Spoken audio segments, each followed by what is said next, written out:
Chris Thorndike. For a generation of Sonic fans, that name probably makes you clench your fists.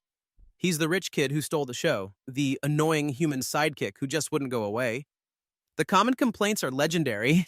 He's just a whiny brat. He's so selfish. The show should have been about Sonic.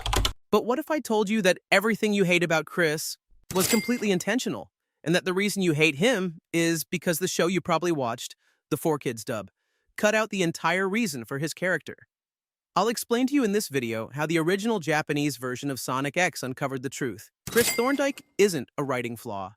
He's a tragic, intentional, and deeply realistic portrayal of a traumatized child, and his arc is one of the most mature stories the Sonic franchise has ever told. The first time we meet Chris, the show tells us everything we need to know without a single word of exposition. Forget what his parents say on the phone later. Just watch. Look at this. The house is a palace, but it's cavernous, dark, and utterly empty. The camera constantly frames Chris as tiny and insignificant. The hallways are long, the doors are massive, the furniture dwarfs him. This almost doesn't feel like a home, but a cage of gilded loneliness. And then Sonic crashes into his pool. And for the first time in the entire sequence, we see a brilliant, powerful light. Chris dives in without hesitation, not to catch a weird alien, but to save a life he senses is in danger. When Chris pulls Sonic from the water, he's literally brought into the light.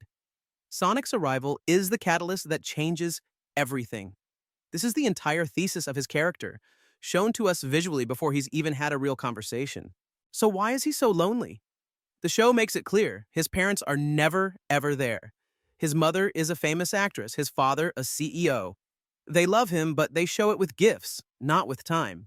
In episode 6, Chris casually remarks it's been months since he's seen his parents. Months. But the most heartbreaking piece of evidence was completely cut from the 4Kids English dub. In a flashback, we see a toddler-aged Chris watching his parents leave again. His mother tells him to behave until we return, and this tiny child with all the innocence in the world asks a question that will define his entire life. His parents, unsure how to answer, just say, "Of course." They make a promise they know they can't keep. The doors shut, plunging him back into darkness. This one memory creates a core belief in Chris. Love is conditional. It must be earned through perfect behavior. And if he's still alone, it must be because he isn't perfect enough. This explains all of his annoying traits. His immediate fear that Sonic is mad at him, his constant need for reassurance, his desperation when Sonic leaves. It's a deep-seated fear of abandonment. Which brings us to the moment that cemented everyone's hatred for Chris. The Season 2 finale when he stops Sonic from going home. In the dub, this looks like the ultimate act of selfishness.